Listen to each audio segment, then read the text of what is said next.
Você já ouviu aqui mesmo falar de matemática pura e aplicada. São dois conceitos, não se envergonhem, difíceis da gente separar bem. Eu daria um exemplo bastante vulgar. Por exemplo, a geometria, até Pitágoras, era pura aplicação. O sujeito conhecia um fato, aplicava para medir, para desenhar, para construir.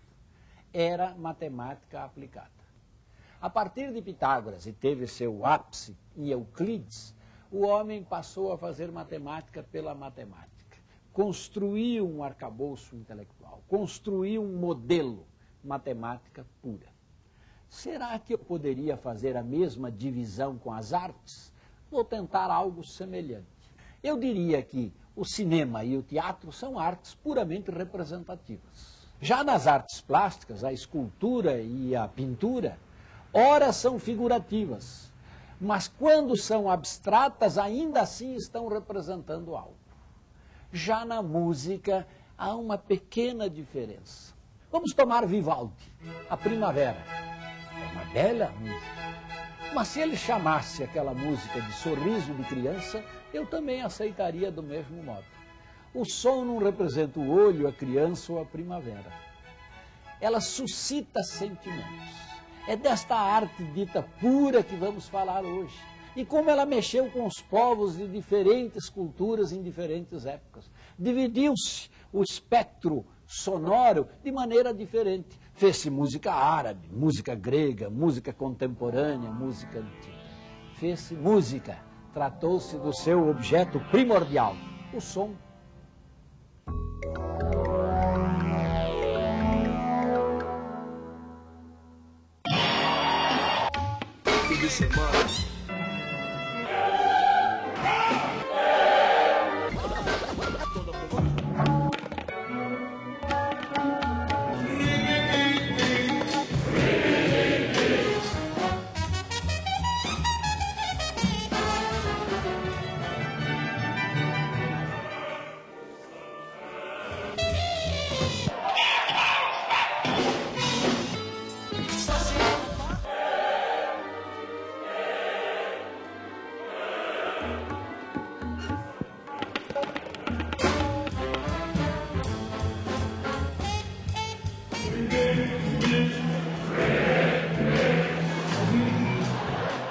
A música mexe com as pessoas, não resta dúvida. Pode despertar alegria, tristeza, comover, excitar. Mas muito antes da música existir, existe a sua matéria-prima.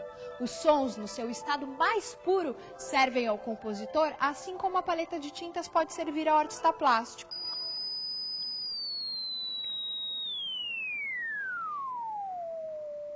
Com a invenção de modernos aparelhos analisadores de frequência, tornou-se possível comprovar matematicamente o que por intuição já se sabia desde os tempos remotos. O ouvido humano percebe os sons e transmite ao cérebro informações que serão processadas e entendidas. O som captado pelo ouvido humano ganha sentido quando ele chega no cérebro. O que a gente chama de som é resultado de oscilações muito rápidas que acontecem no ar que está em volta da gente, né? Essas oscilações se dão na forma de compressão e rarefação do ar, ou seja, as moléculas do ar se comprimem e se rarefazem muito rapidamente, e o ouvido capta esse movimento. Quando ele se movimenta para frente, ele cria uma zona de compressão do ar. Quando ele se movimenta para trás, ele cria uma zona de rarefação do ar. Então aqui a gente teria uma representação dessas zonas de compressão, rarefação, que a gente pode representar como uma onda que vai se propagando. Quando ela está positiva, ela representa a compressão. Quando ela está negativa, ela representa a rarefação do ar. As notas musicais, na verdade, são variações da frequência de oscilação. Por natureza, os sons podem ser curtos ou longos, graves ou agudos, fortes ou fracos, e podem ser facilmente reconhecidos por sua fonte sonora. Um som traz dentro de si todas essas informações, simultaneamente.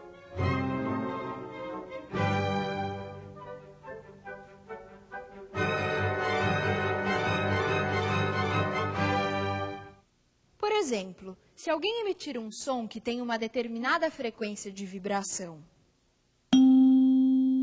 e uma outra pessoa emitir um que tenha o seu dobro, o ouvido humano interpreta essas frequências sonoras como equivalentes e passa a aceitá-las como sons musicais idênticos.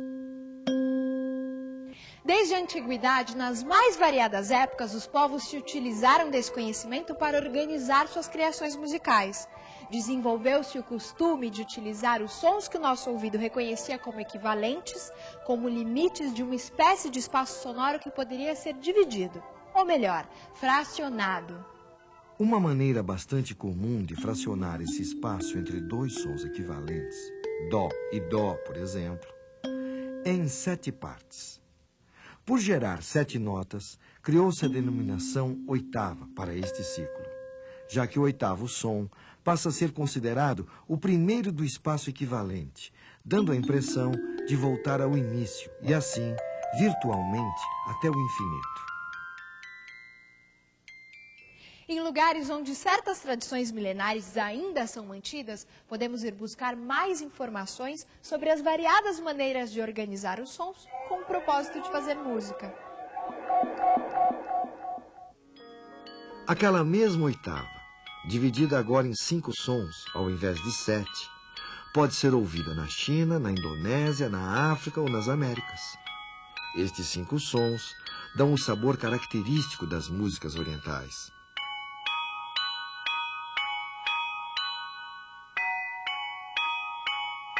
E também do blues americano.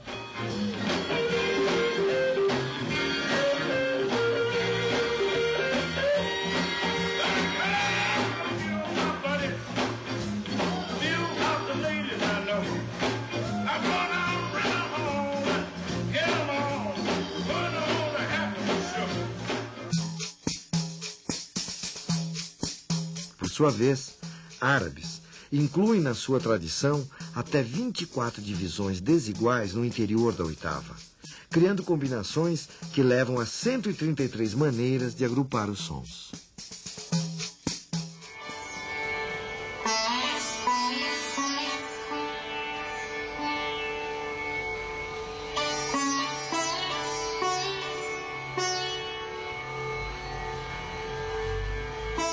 O sistema musical do norte da Índia tem 22 notas.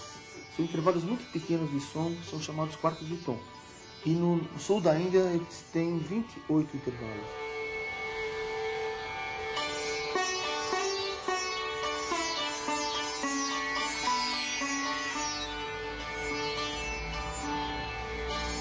Uma vez tem um congresso de musicologia na Índia e estava o maior quebra-pau, o pessoal do norte falando que eram 22 divisões e o do sul falando que eram 28. E eles não se entendiam, até que entrou um ancião, que era um grande músico. Ele entrou, se fez silêncio na sala e perguntaram para ele: mestre, são 22 notas ou são 28 notas?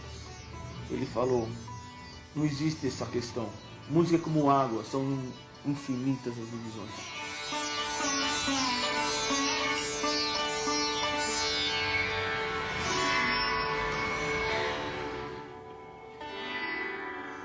A música clássica indiana tem 10 escalas básicas que se subdividem em 64 e depois existe uma análise combinatória entre elas. Então é difícil você não cair numa sequência sonora de sons que não esteja mapeado na música clássica indiana. É muito estranho, é um sistema assim muito amplo e é totalmente matemático nesse sentido. Que na verdade você fica manipulando, você fica improvisando em cima de equações numéricas. Você faz uma análise combinatória, é um jogo. Imagina, com essas 7 notas, você está com 7 notas, você fica brincando com elas.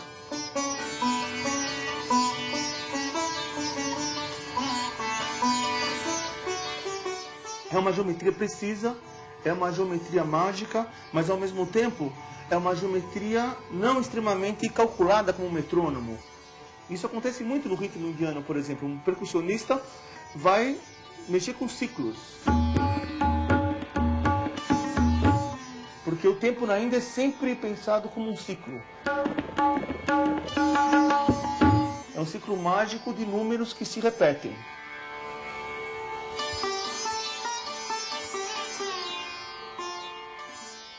Ritmo, eu acho que é uma coisa inata no homem, né? Ele já nasce com um metrônomo dentro do peito, como dizia Villa-Lobos, que é o próprio coração, né? E a respiração.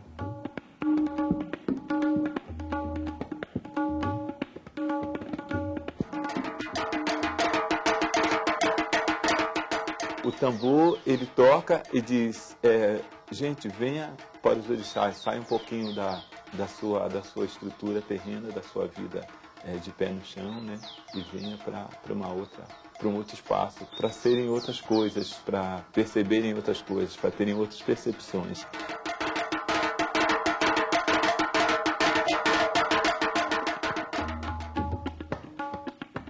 Esse ritmo é a representação matemática cósmica, porque ele está presente na natureza, e está fortemente presente, obviamente presente, às vezes não tão obviamente assim, mas na música, evidentemente, e nos instrumentos de percussão em geral.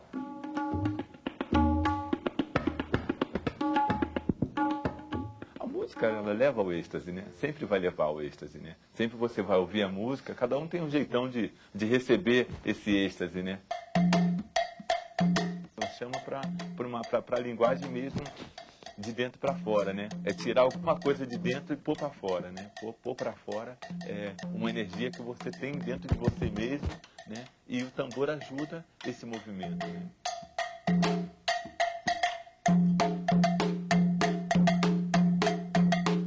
O ritmo, ele contém uma pulsação. Se ele contém uma pulsação, ele contém um metro, né? Esse metro é passível de ser subdividido.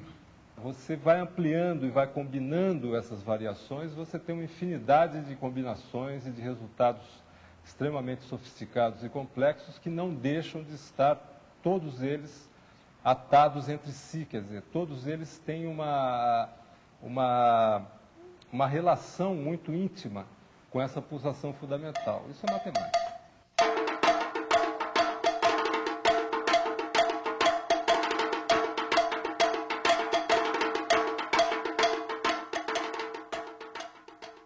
Vamos continuar nossa viagem através dos tempos e descobrir que durante muitos séculos, e mesmo nos dias atuais, a música continua servindo como uma espécie de ponte entre o céu e a terra.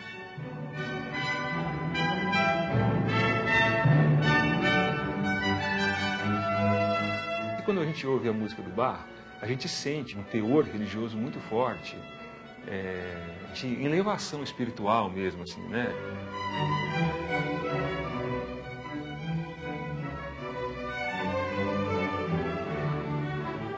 E, ao analisar a música dele, você também vê um amor tão grande à pesquisa musical, matemática, quase científica, entende? Que só se fosse uma busca pela perfeição, né? Atingir Deus por uma perfeição.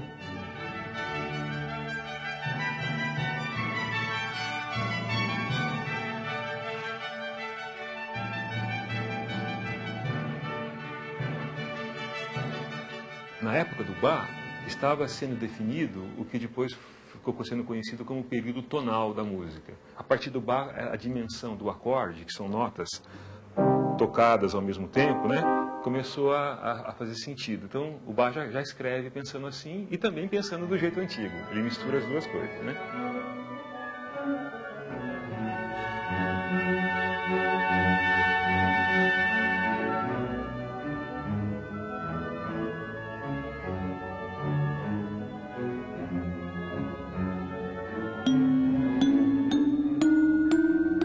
O temperamento consistia em dividir a oitava em 12 porções de tamanho idêntico. Afinando os instrumentos dessa maneira, qualquer melodia poderia ser transposta para outros lugares do teclado. E a reconheceríamos como sendo a mesma música, mas em tons diferentes. Esse intervalo pode ser dividido de várias maneiras, né? Os hindus dividem, sei lá, mais do que 12, os chineses gostam da divisão em 5, né?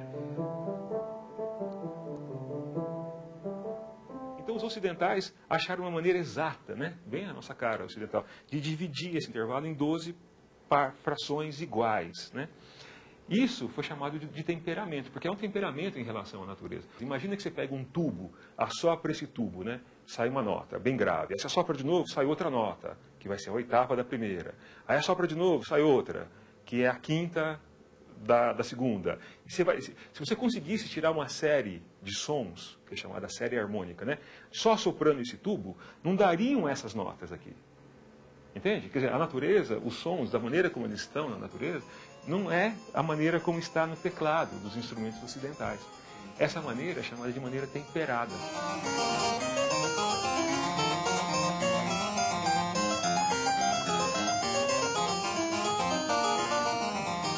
Então, essa música que foi consolidada, porque os caras vinham pesquisando há muitos anos, né? Nessa época, é depois a música que se torna regra.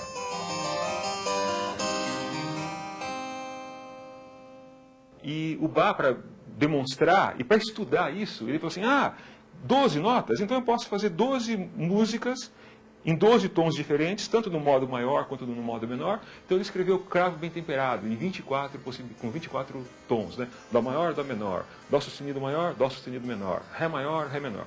E depois escreveu de novo um outro volume com mais 24, quer dizer, 48 peças, quer dizer, ele estava estudando, entendeu? Assim, eu vejo o Bach, não só sou eu que vejo, né? Muita gente vê como um grande pesquisador da linguagem musical, dos aspectos musicais e matemáticos da linguagem, né?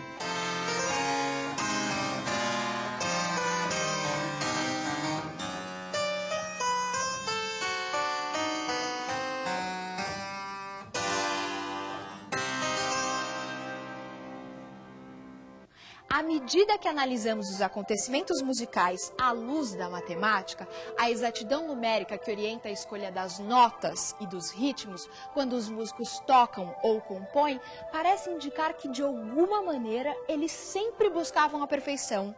Vamos entender isso melhor?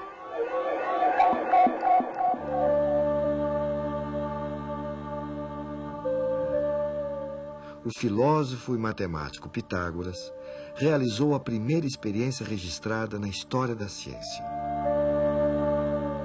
Pitágoras construiu um instrumento composto por uma única corda estendida, que poderia ser pressionada em lugares calculados, e assim geravam sons que mantinham relações aritméticas. Para entender isso melhor, observe a sequência.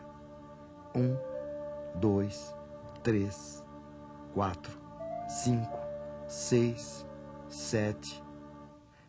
E perceba que cada número é obtido acrescentando 1 ao número anterior.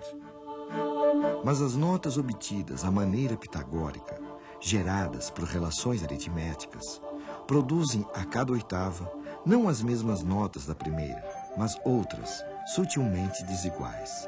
Essa diferença faz com que cada novo conjunto de notas seja diferente do primeiro.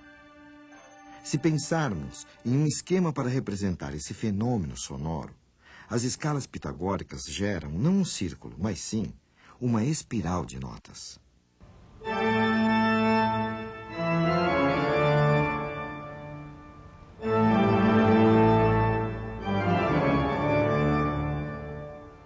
A música produzida por Bach e outros músicos de sua época, por se utilizar dos acordes, que são notas tocadas simultaneamente, precisava de uma mesma afinação em todas as oitavas, para que não se tivesse a impressão de desafinação. Para isso, os músicos como Bach e, posteriormente, os inventores do piano, optaram por dividir a escala não de maneira aritmética, mas sim geométrica ou logarítmica. Na prática, a nova escala divide a pequena diferença existente entre, por exemplo, o dó de uma oitava e o dó da seguinte, entre todas as notas da escala. A escala temperada, dessa maneira, altera sutilmente todas as notas, criando sons não naturais. Gera, porém, uma escala circular, em que o fim de uma oitava coincide com o início da outra, e assim é mais adequada à música da época de Bach. Essa nova maneira de afinar os instrumentos e de organizar a escolha das notas só se tornou possível através de uma nova maneira de fazer cálculos. Os logaritmos foram criados por John Napier em 1614 e são um modo de fazer cálculos. Essa sequência de números 0, 1, 2, 3, 4, 5 e assim por diante é uma sequência aritmética, pois cada número é obtido acrescentando-se 1 ao anterior. Já uma sequência geométrica como 1, 2, 4, 8, 16, 32, 64 é obtida multiplicando-se por 2. Pois bem, os logaritmos nasceram quando buscamos encontrar uma relação entre essas duas sequências numéricas. Perceba que uma sequência geométrica pode ser escrita da seguinte maneira. 2 é 2 mesmo, ou 2 vezes 1, ou ainda 2 elevado a 1. 4 é 2 vezes 2, ou 2 elevado a 2. 8 é 2 vezes 2 vezes 2, ou 2 elevado a 3. Perceba que agora a sequência geométrica é formada por uma base, nesse caso o 2, e os expoentes formam uma sequência aritmética. Os logaritmos são uma maneira de associar essas duas sequências. Noutras palavras, as 12 notas da chamada escala temperada ou cromática correspondem aos logaritmos de base 2. 2 elevado a 0, 2 elevado a 1 sobre 12, 2 elevado a 2 sobre 12 e assim por diante. Ao adotar o temperamento, temos uma escala circular. O resultado é que agora a espiral fechava e por mais que o compositor passeasse pelas 88 teclas de um cravo ou posteriormente de um piano, o tom ficava preservado, ao mesmo tempo que ganhava possibilidades de nuances emotivas quase inesgotáveis. A forma da cauda do piano, assim como os tubos de um grande órgão, tem o desenho de uma escala logarítmica.